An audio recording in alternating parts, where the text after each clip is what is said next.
How to set up permissions in Zoho.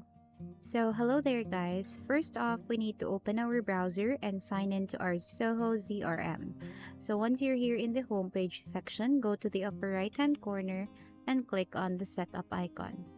So when you click on the setup icon, you will be routed to these options.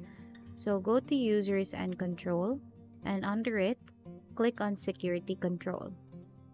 So here in the security control, you can actually add a new profile by clicking this blue button right here.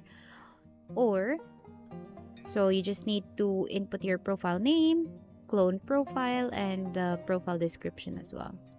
So there are actually two profiles that we have right here.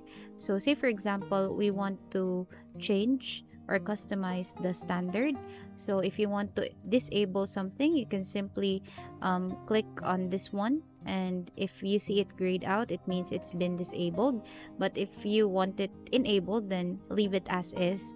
And when you see a green button rather, then that means to say that it is enabled.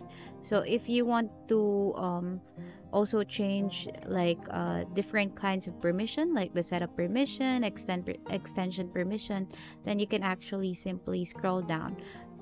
And that's about it for today's video. Thank you so much for watching, and I hope you find this video helpful.